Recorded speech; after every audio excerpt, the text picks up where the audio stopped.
नमस्कार साथियों, राम राम, राधे राधे, जय महाकाल। उम्मीद करती हूँ आप सब बढ़िया होंगे और अपनी पढ़ाई को अच्छे तरीके से कर रहे होंगे। तो आज जो हमारा होगा वो मृदा होगा।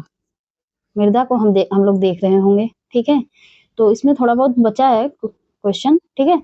इसके बाद हमारा आर्थिक भूगोल स्टार्ट हो जाएगा और आर्थिक भूगोल हमारा छोटा ही टॉपिक है, तो हम उसको जल्द से जल्द खत्म कर देंगे, ठीक है, आज या कल में। तो चलिए शुरू करते हैं। निच्छालन प्रक्रिया संबंधित है। क्वेश्चन है निष्क्षालन प्रक्रिया संबंधित है, तो किससे संबंधित है भैया? तो ये है हमारा उपयुक्त में से एक से अधिक, मतलब चलिए इसकी व्याख्या देखेंगे तो पता चलेगा भी, ठीक है। निक्षालन प्रक्रिया के द्वारा मिट्टी में विद्यमान घुलनशील पोषक तत्व पानी में घुल जाते हैं और पानी के साथ रिश्ते हुए, मतलब रिसाव करते हुए मिट्टी में से होकर नीचे के स्तरों में पहुंच जाते हैं। भारत के अधिक वर्षा वाले क्षेत्रों में यह घटना अधिक होती है, ठीक है। चलिए इसके आगे देखते हैं। टेरा रोसा का प्राकृतिक विकास उस भूभाग में होता है जिसमें भैया क्या होता है? तो जिसमें चूना पत्थर होता है। क्या होता है? चूना पत्थर होता है, ठीक है। चलिए इसके आगे देखते हैं। टेरा रोसा एक प्रकार की लाल चिकनी मिट्टी है। इसका निर्माण चूना पत्थर एवं डोलोमाइट वाली चट्टानों के अपक्षय से होता है। इसमें क्ले एंड सैंड के मिश्रण होते हैं, ठीक है, जिसे लौह अयस्क कहा जाता है, ठीक है भैया। चलिए इसके आगे देखते हैं। अब हम देखेंगे प्रजाति एवं जनजातियां, ठीक है। अफ्रीकानर्स से अभिप्राय किन लोगों से है? तो ये किससे है भैया? तो ये हमारा हो जाएगा दक्षिण अमेरिका में श्वेत अल्पसंख्यक समूह से। किससे हो जाएगा? दक्षिण अफ्रीका में श्वेत अल्पसंख्यक समूह से, ठीक है। चलिए इसकी व्याख्या देखते हैं। अफ्रीकानर्स उन श्वेत अल्पसंख्यक समुदाय के लिए प्रयुक्त शब्द है जो मुख्यतः डच, जर्मन, फ्रांसीसी यानी ह्यूगेटनॉट मूल के वंशज हैं और दक्षिणी अफ्रीका में बसे हुए हैं। ये लोग सामान्यतः अफ्रीकांस भाषा बोलते हैं जो डच भाषा से विकसित हुई है, ठीक है। चलिए इसके आगे देखते हैं। अफ्रीका की मूल भूमि जनजाति पिग्मे किस नदी के किनारे पाई गई है? तो ये भैया पाई गई है कांगो नदी के किनारे। किसके किनारे पाई गई है? तो कांगो नदी के किनारे पिग्मी जनजाति पाई गई है, ठीक है।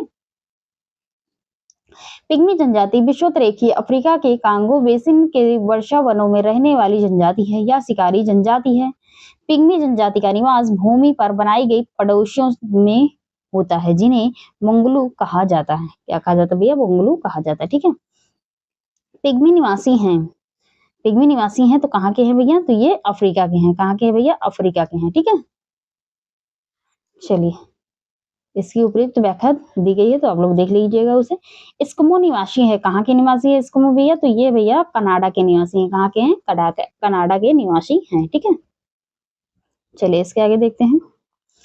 एस्किमो यानी इनुइट यूपिक जनजाति पूर्वी साइबेरिया से लेकर अलास्का, कनाडा, ग्रीनलैंड, टुंड्रा प्रदेश, मसाई जनजाति मुख्यतः केन्या तथा तंजानिया, बुद्दू जनजाति जो है सऊदी अरब सहित पश्चिम एशिया तथा उत्तरी अफ्रीका तथा बुशमैन कालाहारी मरुस्थल यानी बोत्सवाना तथा नामीबिया और दक्षिण अफ्रीका के कुछ भागों में पाई जाती है, ठीक है।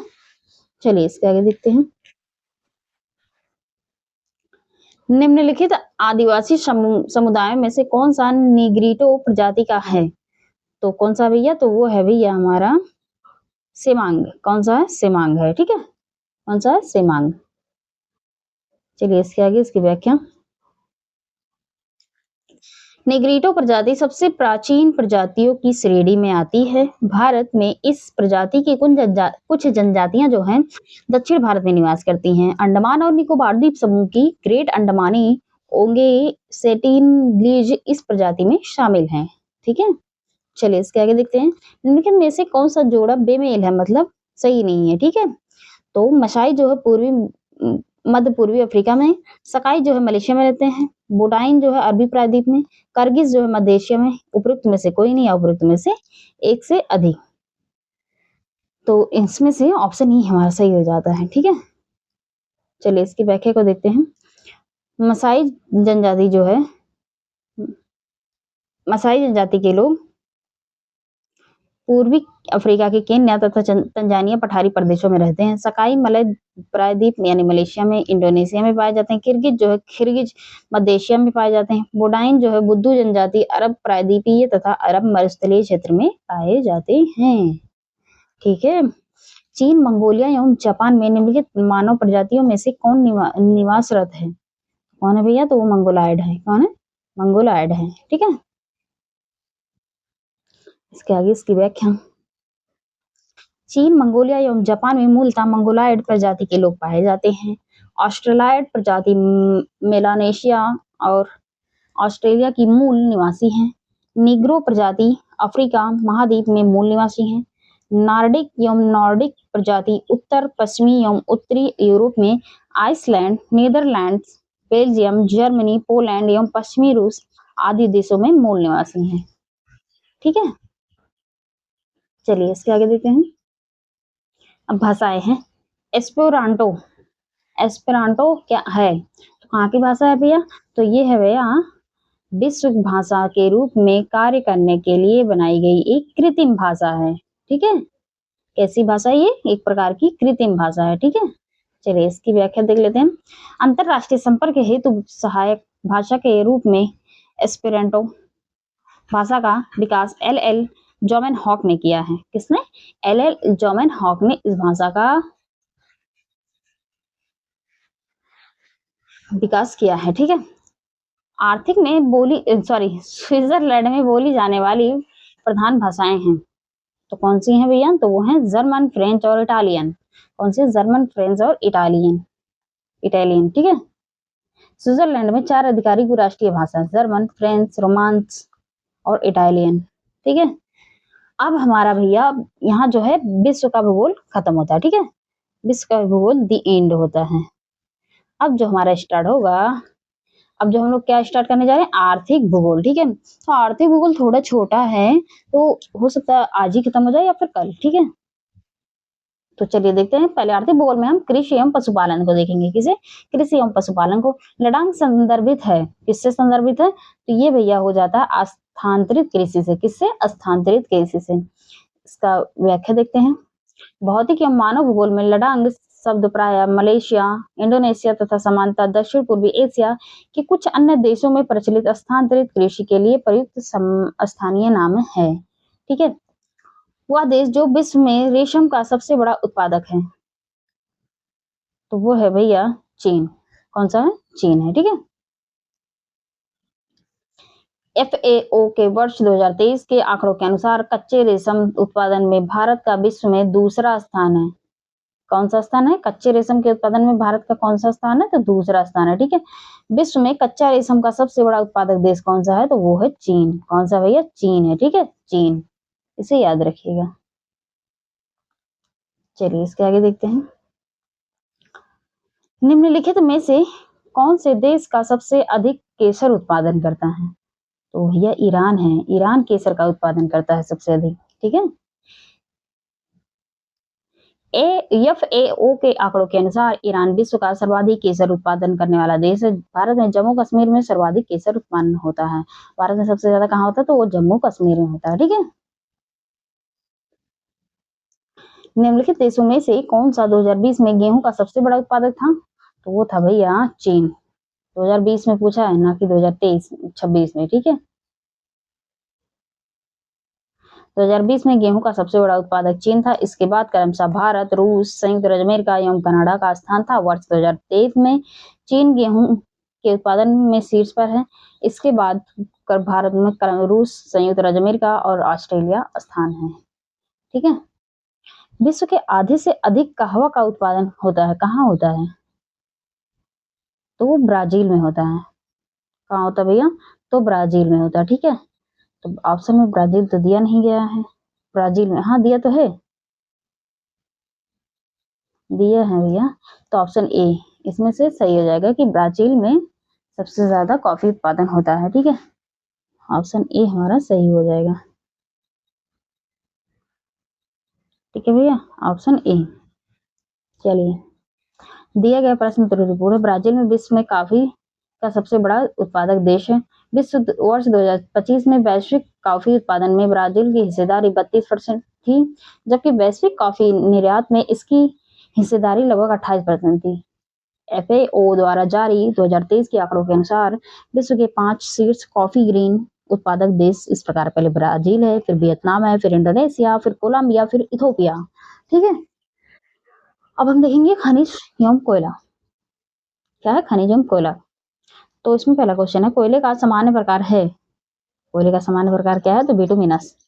कैसा है? बिटुमिनस। ठीक है, कोयला मुख्यतः कार्बन के यौगिक का मुक्त कार्बन मिश्रण है। कार्बनीकरण की रासायनिक क्रिया द्वारा वनस्पति पदार्थों का कोयले में परिवर्तन होता है। कोयला मुख्यतः 4 प्रकार का होता है, एंथ्रेसाइट, बिटुमिनस, सब बिटुमिनस और लिग्नाइट। ठीक है, उपयुक्त क्या दिया गया? उपयुक्त उपयुक्त चारों प्रकार के कोयले में बिटुमिनस सामान्यतः किस्म का कोयला माना जाता है, सामान्य किस्म का। एंथ्रेसाइट अत्यंत उत्तम कोटि का कोयला माना जाता है। भारत में कुल प्राप्त कोयले का लगभग 99% से अधिक भाग प्राचीन काल की गोंडवाना शैलों में पाया गया जाता है। गोंडवाना युगीन कोयला का मुख्यतः बिटुमिनस प्रकार का है। कैसा? बिटुमिनस यानी सामान्य प्रकार का। पत्थर के कोयले के भंडार में कौन सा देश संसार में अग्रणी है? तो वो है भैया चीन। कौन भैया? चीन। ठीक है, कौन है? चीन। चलिए, वर्ष 2023 के आंकड़ों के अनुसार पत्थर के कोयले के भंडार में संयुक्त राज्य अमेरिका का प्रथम स्थान है, इसके बाद चीन का स्थान है। तो इससे पहले कौन है? तो संयुक्त राज्य अमेरिका है। ठीक है, निम्नलिखित देशों में से किसमें कोयले का सबसे बड़ा संचित भंडार है? तो वो भैया किसका? तो वो संयुक्त राज्य अमेरिका का। ठीक है, इसके बाद सेकंड में कौन है? फर्स्ट पे अमेरिका और सेकंड में चीन। कोयले का सबसे बड़ा भंडार, संचित भंडार संयुक्त राज्य अमेरिका के पास है, इसके बाद रूस है। ओ सॉरी सॉरी सॉरी, रूस है, इसके बाद कौन है? रूस है। रूस दिया नहीं है ना, रूस दिया नहीं है। रूस, चीन, ऑस्ट्रेलिया और भारत के पास कोयले का सर्वाधिक भंडार संचित है। धातव्य है कि विश्व स्तर पर कोयले के संचित भंडार में भारत का स्थान 5वां है। वर्ल्ड मिनरल प्रोडक्ट्स 2019-23 के अनुसार वर्ष 2023 में कोयले के शीर्ष उत्पादक देशों में क्रमशः चीन, भारत, इंडोनेशिया तथा संयुक्त राज्य अमेरिका हैं। ठीक है, चलिए इसके आगे देखते हैं। विश्व में सबसे अधिक कोयला उत्पादन करने वाला देश कौन सा है? तो वो है भैया चीन। कौन सा? चीन है। ठीक है,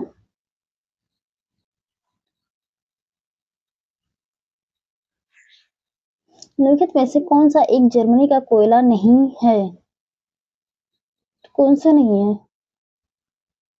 तो लॉरेंस बेसिन नहीं है। ठीक है, बाकी थॉर घाटी, सॉरी रूर घाटी, सार बेसिन, अचेन बेसिन, ये सब क्या है? तो ये जर्मनी के कोयला क्षेत्र है। ठीक है, अब हम देखेंगे लौह अयस्क को। इसे देखेंगे अब हम लौह अयस्क को देखेंगे। ठीक है, तो चलिए देखते हैं लौह अयस्क को देखेंगे हम।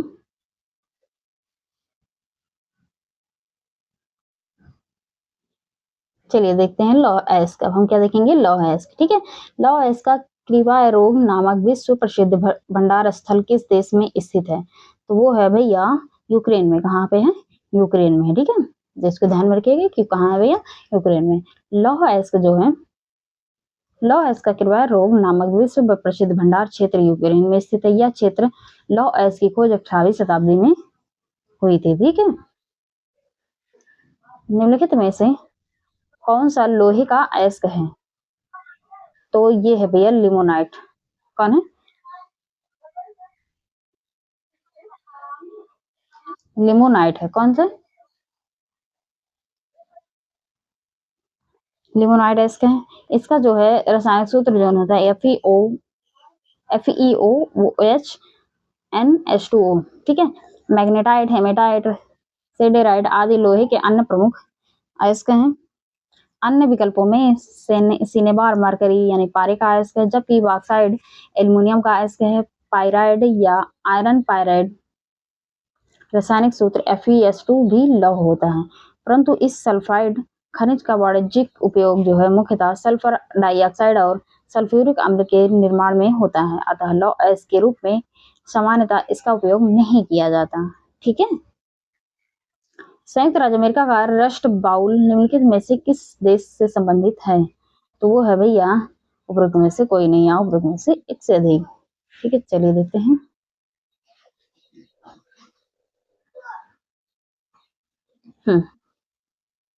रस्ट बाउल या रस्ट बेल्ट संयुक्त राज्य अमेरिका का उत्तरी पूर्वी तथा मध्य पश्चिमी लौह उत्पादक करने वाला आर्थिक क्षेत्र है। इसमें Illinois, Indiana, Michigan, Ohio, Pennsylvania आदि के क्षेत्र में शामिल है। इसमें ग्रेट लेक्स प्रदेश, पीटर्सबर्ग प्रदेश आदि शामिल हैं। ठीक है भैया, चलिए इसके आगे देखते हैं।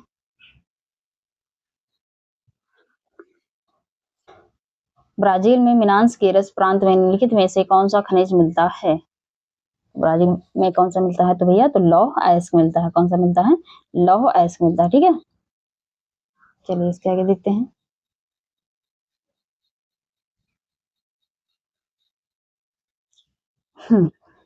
मिनास गेरेस ब्राजील में दक्षिण पूर्वी क्षेत्र में स्थित राज्य है। यह अपने उच्च स्तरीय लौह अयस्क भंडारों के लिए मुख्य रूप से जाना जाता है। इसके अतिरिक्त यहाँ bauxite, manganese, tin, salt, zinc आदि का भी खनन होता है। मिनास गेरेस बहुमूल्य एवं अर्ध बहुमूल्य रत्नों में से उत्पादन के लिए भी प्रसिद्ध है। ठीक है, अब हम देखेंगे सोना।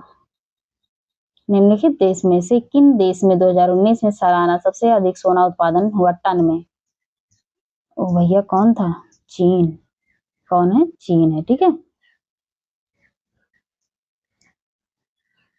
प्रश्नकाल तथा वर्तमान में भी सोने का शीर्ष उत्पादक देश चीन है। ठीक है, वर्ल्ड मिनरल्स प्रोडक्ट्स 2019 के वर्ष 2023 के आंकड़ों के अनुसार सोने के शीर्ष पर 4 उत्पादक देश क्रमशः इस प्रकार: चीन, रूस, ऑस्ट्रेलिया और कनाडा। ठीक है, निम्नलिखित में से कुल गाड़ी में से कौन सी क्रिया संपन्न होती है? तो कौन सी होती है भैया? तो वो सोना खनन होती है। कौन सी होती है? सोना खनन। ठीक है, पश्चिमी ऑस्ट्रेलिया में स्थित कुलगाड़ी सोना खनन के लिए प्रसिद्ध है। वर्तमान में यह पर्यटकों के बीच के लिए के रूप में भी प्रसिद्ध है। मॉर्निंग गेस्ट टाउन, उस टाउन। ठीक है, meaning guest town, sorry. Johannesburg विख्यात है इसके लिए? तो स्वर्ण खनन के लिए। इसके लिए विख्यात है जोहान्सबर्ग? जोहान्स जोहान्स जो है ये दक्षिण अफ्रीका के गैटेंग प्रांत की राजधानी है। यह सोना खनन के लिए प्रसिद्ध है, विश्व प्रसिद्ध है।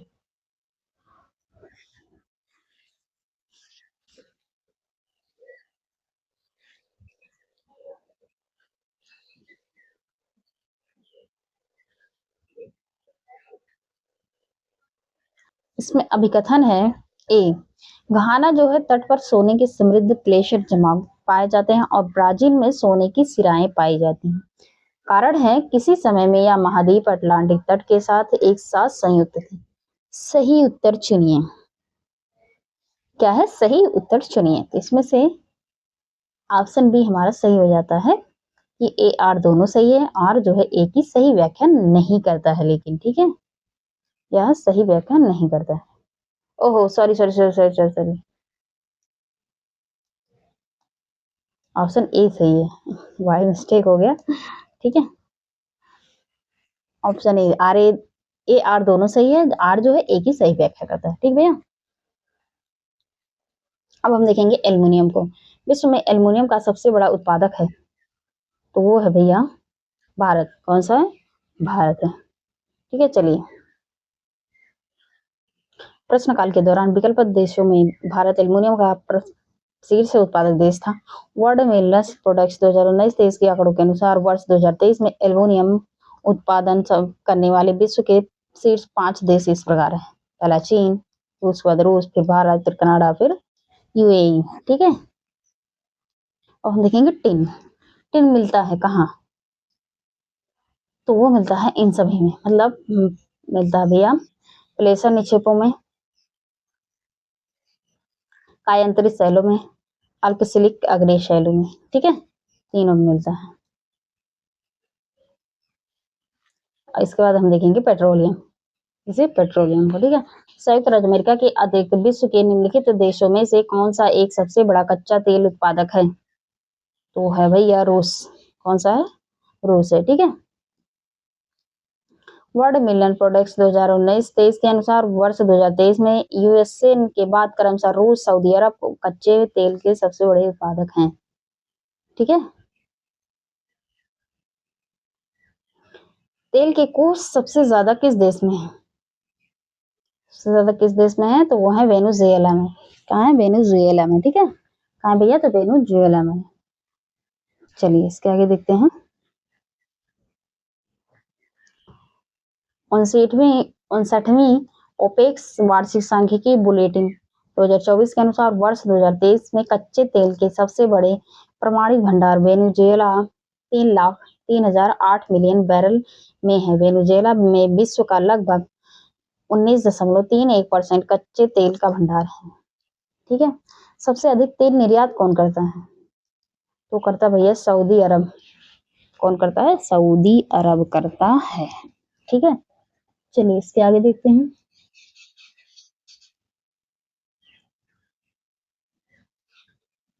ओपेक वार्षिक सांख्यिकी बुलेटिन 2024 के अनुसार वर्ष 2023 में विश्व के शीर्ष 4 क्रूड पेट्रोलियम निर्यातक देश इस प्रकार हैं। पहले सऊदी अरब, फिर रूस, फिर संयुक्त राज्य अमेरिका, फिर इराक, ठीक है। अब यूरेनियम को देखते हैं। किस खनिज से रेडियम प्राप्त किया गया था? तो किया गया था भैया पिच ब्लेड से। किससे? पिच ब्लेड से किया गया था, ठीक है। रेडियम रेडियो एक्टिव रासायनिक तत्व है। इसका प्रतीक रा है। इसे यूरेनियम अयस्क पिच ब्लेड से प्राप्त किया गया था, ठीक है। चलिए इसके आगे देखते हैं। निम्नलिखित में से कौन सा देश विश्व का सबसे अधिक यूरेनियम उत्पादक देश करने वाला देश है? तो वो है भैया कजाकिस्तान। और उनका कजाकिस्तान, ठीक है। वर्ल्ड न्यूक्लियर एसोसिएशन के वर्ष 2024 आंकड़ों के अनुसार विश्व में सर्वाधिक यूरेनियम का उत्पादन करने वाला देश कजाकिस्तान है। दूसरे और तीसरे स्थान पर कनाडा और नामीबिया है, ठीक है। चलिए इसके आगे देखते हैं हम खनिज विविध। इसे देखेंगे, खनिज विविध को देखेंगे। एक मिनट भैया। हाँ चलिए देखते हैं। ऊर्जा वाणिज्यिक स्रोतों में विशुद्धतः शामिल होते हैं। तो कौन होते हैं भैया? तो वो होते हैं शक्ति, कोयला, तेल, गैस, जल विद्युत और यूरेनियम होते हैं, ठीक है। ऊर्जा के वाणिज्यिक स्रोतों से विशुद्धता स्थिति कोयला, तेल, गैस, जल विद्युत, यूरेनियम इस प्रकार है, ठीक है। नगर और उद्योग है। अब हम देखेंगे, किसे देखेंगे? नगर और उद्योग को। निम्नलिखित में से कौन सा शहर धातु के व्यापार का सबसे बड़ा केंद्र है? तो वो हो जाता भैया लंदन। कौन सा है? लंदन है, ठीक है। लंदन जो धातु के व्यापार का सबसे बड़ा केंद्र है, ठीक है। कहाँ चला जाता है? चलिए देखते हैं। सूची 1 सूची 2 को मिलाना है, ठीक है। ये जो हमारा है कहाँ जाएगा? 5 में। यूरोपीय पार महाद्वीप रेल कहाँ है? तो पेरिस से वार्सा। और पार एंडीज रेल ब्यूनस आयर्स में वाल्पराइजो। और जो है ये जाएगा लेनिगार्ड के वालेस्तोक में। ओरिएंट एक्सप्रेस कहाँ जाएगा? पेरिस के इस्तांबुल में, ठीक है। तो 5 4 2 1 कहाँ हो जाएगा?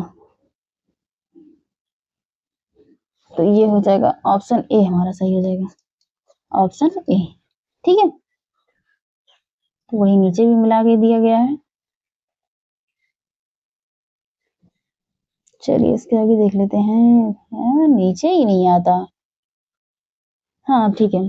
पत्तन या बंदरगाह देखेंगे। निम्नलिखित में से कौन सा एक पत्तन नहीं है? तो कौन सा नहीं है? तो ये भैया कैनबरा नहीं है, बाकी टोक्यो, टोक्यो, न्यूयॉर्क, लंदन ये सब हैं, ठीक है। तो कैनबरा हमारा सही हो जाता है। कैनबरा जो ऑस्ट्रेलिया की वर्तमान राजधानी है को छोड़कर उपरोक्त सभी प्रश्न दिए गए नगर बंदरगाह नगर हैं, ठीक है। चलिए इसके आगे देखते हैं। निम्नलिखित में से कौन सा विश्व का कहवा पत्तन के लिए नाम से जाना जाता है? तो वो है भैया सेंटोस। कौन है? सेंटोस है। कौन है? सेंटोस, ठीक है। सेंटोस जो है ये अधिक मात्रा में कॉफी का निर्यात किए जाने के कारण विश्व का कॉफी बंदरगाह या कहवा पत्तन के नाम से भी जाना जाता है। अब हम देखेंगे विविध। ग्राउंड जीरो कहा जाता है किसे? तो ये कहा जाता है न्यूयॉर्क को। किसे? न्यूयॉर्क को, ठीक है। 11 सितंबर 2001 को आतंकवादी हमलों के बाद न्यूयॉर्क शहर के वर्ल्ड ट्रेड सेंटर परिसर की इमारतें विंटन टावर सहित ध्वस्त हो गई थी। इसी ध्वस्त स्थल को ग्राउंड जीरो कहा गया। इस स्थल पर अब पुनर्निर्मित वर्ल्ड ट्रेड सेंटर परिसर विकसित हो चुका है, ठीक है। क्या हो चुका है भैया? विकसित हो चुका है, ठीक है।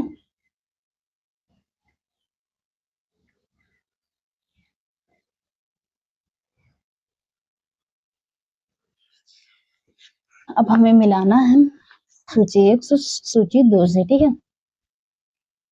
तुम्हारा ये चला जाएगा शनि और विलय में, ये जून हमारा बृहस्पति में, ठीक है। कैसिन ह्यूनोजेज जो है शनि और उसके विलय में, जूनो जो है बृहस्पति में, आर्टेमिस जो है मानव के अंतरिक्ष उड़ान चंद्रमा के मंगल ग्रह तक, वेरिटास जो हमारा शुक्र में, ठीक है। तो 2 1 4 3 तो कौन सा है?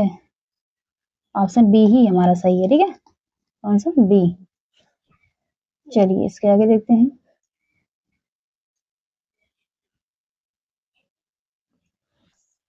जियोडेसी वह विज्ञान है जो संबंधित है किससे? तो संबंधित है भैया पृथ्वी के आयाम से। किससे संबंधित है? पृथ्वी के आयाम से, ठीक है। इसकी व्याख्या देखते हैं। जियोडेसी पृथ्वी के 3 मूलभूत गुणों को सटीक रूप से मापने और समझने का विज्ञान है। एक गुण है कि पृथ्वी का ज्यामितीय आकार, अंतरिक्ष में पृथ्वी का अभिविन्यास एवं पृथ्वी के गुरुत्वाकर्षण क्षेत्र। इसके साथ ही इस समय के साथ उपयुक्त गुणों में परिवर्तन का भी अध्ययन करता है। इस प्रकार जियोडेसी वह विज्ञान है जो पृथ्वी के आयामों की माप से संबंधित है, ठीक है। इनमें से कौन दिखता नहीं है? कौन नहीं दिखता है? तो राहु नहीं दिखता। बाकी चंद्रमा दिखते हैं, मंगल दिखता है, शुक्र दिखता है, लेकिन राहु नहीं दिखता। पृथ्वी के 5 ग्रहों में हम देख सकते हैं जैसे बुध, शुक्र, मंगल, बृहस्पति, शनि, जबकि राहु कोई खगोलीय पिंड नहीं आता, राहु को नहीं देखा जा सकता, ठीक है। सैटेलाइट और सैटेलेग्माइट स्थलाकृतियां बनती हैं किससे? तो ये बनती है भैया भूमिगत जल द्वारा। किससे? भूमिगत जल द्वारा बनती है, ठीक है। स्टेलेक्टाइट और स्टेलेग्माइट गुफा संरचना भूमिगत जल द्वारा निर्मित होती हैं। स्टेलेक्टाइट विभिन्न मोटाइयों के लटकते हुए हिम स्तंभ जैसे होते हैं। ये प्रायः ये आकार पर कंदरा की छत के पास होते हैं। अंत के छोर पर पतले होते जाते हैं। ये अनेक आकारों में दिखाई देते हैं। स्टेलोमाइड लेमाइड कंदराओं के फर्श के ऊपर की तरफ बढ़ते हैं, ठीक है। किसकी तरफ बढ़ते हैं?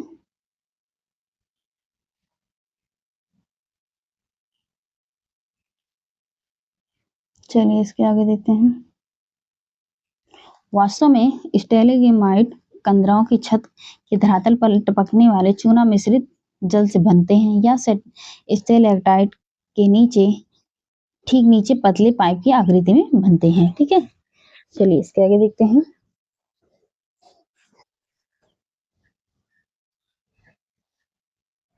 लगातार नई परत जोड़ने वाली प्रक्रिया निम्नलिखित में से कौन सी है? कौन हो जाती है भैया? तो भूकंप हो जाती है, ठीक है। कौन सी? भूकंप। लगातार नई परत जोड़ने वाली प्रक्रिया समुद्र तल का फैलाव है। इस प्रक्रिया का परिकल्पना का प्रतिपादन हैरी एच हेस ने 1960 में किया था। इसे वर्ष 1962 में हिस्ट्री ऑफ ओशन बेसिन शीर्षक से एक शोध पत्र से प्रकाशित किया गया था, ठीक है। कराल एक प्रकार की निर्मित संरचना है किसकी? तो ये दक्षिण अफ्रीका की। किसकी है? दक्षिण अफ्रीका की, ठीक है। कराल दक्षिण अफ्रीका में लकड़ियों और झाड़ियों आदि मवेशियों के बाड़ों के चारों ओर सामान्यतः गोलाई में बनाई झोपड़ी नुमा संरचनाओं को कहा जाता है, ठीक है। सूची 1 को सूची 2 से मिलाना है। ठीक है भैया, चलिए मिलाते हैं। बेरेंट जो हो जाएगा ये हमारा एक प्रकार की टोपी है। स्टिलेटोज क्या हो जाएगा, तो ये एक प्रकार का महिलाओं के प्रकार के जूते हैं, ठीक है।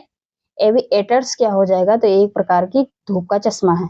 चिग्रोन क्या है, चिग्रोन हमारा है एक प्रकार का केश विन्यास। और ब्रॉक क्या हो जाएगा, पुरुष के जूतों का प्रकार, ठीक है। तो इसमें से तो ऑप्शन कौन सा सही हो रहा है, ऑप्शन सी हमारा सही हो रहा है। कौन सा, ऑप्शन सी, ठीक है। चलिए इसके आगे देखते हैं, वही मिलाया गया है व्याख्या में। मूला मरकत और बेलन क्या है, मूला मरकत और बेलन क्या है, तो ये हमारे यहाँ भैया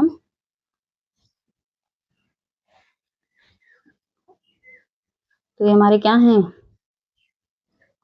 तो ये हैं पर्वतीय दर्रे, क्या है, पर्वतीय दर्रे, ठीक है। मूला मरकत बोलन पर्वतीय दर्रे के पास है जो पाकिस्तान में स्थित है। स्वात घाटी को मरकत घाटी भी कहा जाता है, अतः इसके आसपास पाए जाने वाले दर्रे स्वात घाटी के दर्रे यानी मरकत घाटी के दर्रे कहलाते हैं। बोलन दर्रा पाकिस्तान के बलूचिस्तान प्रांत में स्थित है। दुनिया के कुल बड़े बांधों की संख्या का लगभग आधा हिस्सा किस देश में है, तो वो है भैया उपरोक्त में से कोई नहीं, उपरोक्त में से एक से अधिक, ठीक है। चलिए इसकी व्याख्या को देखते हैं। International commission on large dams के अनुसार दुनिया के कुल बड़े बांधों यानी 15 मीटर या अधिक ऊंचाई या 3 मिलियन घन मीटर के अधिक भंडार तक क्षमता ऊंचाई 5 से 15 मीटर के मध्य की संख्या का लगभग 40% चीन यानी 23,841 बांध में है, ठीक है। किसमें है, एक मिनट, कुछ छोटा तो नहीं, चलिए। जापान के प्राकृतिक संसाधनों के बारे में एक सटीक कथन सही है, कौन सा सही है इसमें भैया, तो जापान ने बड़े पैमाने पर मछली पकड़ने के लिए समुद्र का इस्तेमाल किया। पेट्रोलियम के बड़े भंडार का जापान के उत्तरी भाग में स्थित है। जापान के बड़े उपजाऊ मैदान है जो अनाज के लिए उगाए जाने के उपयुक्त है। कोयले और लौह अयस्क के बड़े भंडार पर्वतीय क्षेत्र में स्थित है। इसमें से कौन सा सटीक है, कौन सा सही है, इसमें से तो भैया पहला सही है। जापान ने बड़े पैमाने पर मछली पकड़ने के लिए समुद्र का इस्तेमाल किया है, ठीक है। चलिए इसके आगे देखते हैं। जापान में औद्योगिक विकास के लिए निम्नलिखित कारकों का कौन उत्तरदायी नहीं है, तो कौन सा नहीं है, तो हमारा खनिज संसाधनों की बहुलता, कौन सा नहीं है, खनिज संसाधनों की बहुलता नहीं है, ठीक है। चलिए इसकी व्याख्या देखते हैं। जापान में उद्योगों का विकास सबसे बड़ी जनसंख्या वाले क्षेत्र में हुआ है। यह कुशल श्रमिक दक्ष परिवहन प्रणाली की प्राचुरता है, परंतु यहाँ खनिज संसाधनों की बहुलता का अभाव है, ठीक है। सामान्यतः विश्व का सबसे सर्द मानव निवास क्षेत्र ओयमा कौन किस देश में है, तो वो है भैया रूस में, कहाँ है, रूस में है, ठीक है। वैसे ठंडी अच्छी लगती है ना भैया, गर्मी तो बिल्कुल अच्छी नहीं होती है ना। किस किस को गर्मी पसंद है, किस किस को ठंडी, कमेंट बॉक्स में बताना, ठीक है, ठीक है भैया। चलिए मुझे तो भैया गर्मी नहीं अच्छी लगती, मुझे तो ठंडी ही अच्छी लगती है। चलिए देखते हैं क्वेश्चन, इसकी व्याख्या देखते हैं अब। विश्व का सबसे सर्द मानव निवास क्षेत्र ओएमाकून रूस में है। यह रूस के शाखा याकुतिया गणराज्य में इडिगिर्गा नदी के तट के अवस्थित एक ग्रामीण बस्ती है, ठीक है। लेकिन वैसे युग्म का सही मिलान कौन है, तो वो है भैया भूमध्य रेखीय क्षेत्र गरज के साथ वर्षा मध्यम में, ठीक है। चलिए इसकी व्याख्या को देखेंगे। भूमध्य सागरीय जलवायु में प्रदेश के अधिकांश वर्षा शीत ऋतु में प्राप्त होते हैं। भूमध्य रेखीय क्षेत्रों में दोपहर गरज पश्चात गरज के साथ संघनीय वर्षा होती है। यह वर्ष भर लगभग वर्ष भर होती रहती है। मानसून क्षेत्रों में अधिकांश वर्षा ग्रीष्मकाल में मानसूनी हवाओं से प्राप्त होती है। मरुस्थलीय क्षेत्रों में वर्षा तो ना तो नगण्य होती है या अनिश्चित होती है, ठीक है। डॉल्मेटियन तट है किसका, किसका है भैया, तो ये है कास्टरजन्य पर्वत पदीय का, किसका, कास्टरजन्य पर्वत पदीय का, ठीक है, चलिए इसकी व्याख्या देखते हैं। दुनिया के सबसे बड़े ऊबड़-खाबड़ तट रेखाओं में से एक डाल्मेटियन तट मुख्यतः दक्षिणी यूरोप में क्रोएशिया के एड्रियाटिक सागर के किनारे स्थित है। यह एक काष्ठजन्य पर्वतपदीय तट का उदाहरण है। यहाँ काष्ठ शिलाकृतियों का विकास हुआ है। ठीक है, नासा के अनुसार इस विशिष्ट तटीय भूमि का निर्माण हिमयुग के बाद अंत के बाद विवर्तनीय गतिविधियों के कारण होने वाले भूखंड और समुद्र के स्तर पर वृद्धि के परिणाम स्वरूप हुआ है। ठीक है, पहला आदमी जिसने चांद पर अपना पैर रखा था, कौन था वो भैया? तो नील आर्म स्ट्रॉन्ग थे, स्ट्रॉन्ग्स। ठीक है, इन्होंने कब रखा था? तो 20 जुलाई 1969 में नील आर्म स्ट्रॉन्ग्स चांद पर उतरने वाला पहला आदमी था। ठीक है, चलिए इसके आगे देखते हैं। निम्नलिखित देश में कौन से अमेरिकी शस्त्रों का सबसे बड़ा खरीदार है? तो वो है भैया सऊदी अरब। कौन सा है? सऊदी अरब। ठीक है, कौन सा है? सऊदी अरब है। चलिए इसके आगे देखते हैं।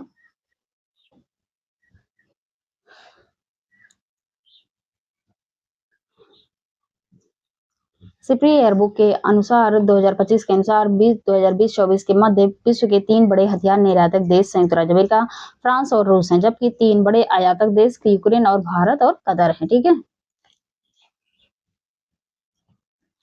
पूर्व सोवियत संघ का कौन सा पहला गणराज्य था जिसने अपने स्वतंत्र घोषित किया? तो वो था भैया इथु लिथुआनिया। कौन था? लिथुआनिया। ठीक है, चलिए देख लेते हैं कब कौन स्वतंत्र हुआ। पूर्व सोवियत संघ यूएसएसआर ने स्वयं को सर्वप्रथम स्वतंत्र घोषित करने वाला गणराज्य लिथुआनिया था। लिथुआनिया जो है 11 मार्च 1990 में स्वतंत्र हुआ। जॉर्जिया जो है 9 अप्रैल 1991 में, एंटोनिया जो है 20 अगस्त 1991 में, यूक्रेन जो है 24 अगस्त 1991 में आजाद हुआ था। स्वर्णिम त्रिकोण का तात्पर्य है, स्वर्णिम त्रिकोण का तात्पर्य है तो वो है भैया थाईलैंड, म्यांमार आदि के नशीले पदार्थों का उत्पादन करने वाले क्षेत्र से। ठीक है, चलिए इसकी व्याख्या को देख लेते हैं।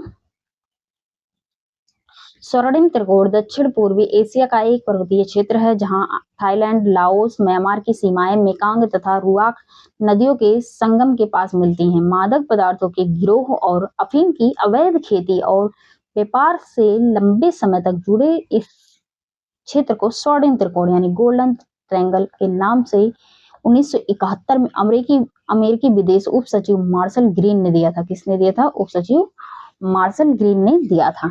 ठीक है भैया, तो आज जो हमारी टोटल जियोग्राफी खत्म हो जाती है। ठीक है, आर्थिक भूगोल, विश्व भूगोल और भारत का भूगोल, तीनों भूगोल हमारे खत्म होते हैं और मतलब पूर्ण तरीके से हमारा भूगोल समाप्त होता है। ठीक है भैया, तो आप लोग इसे एक बार फिर से इंटू 2 के स्पीड में एक बार फिर से रिवीजन कर लीजिएगा। ठीक है, तो आज के लिए इतना ही।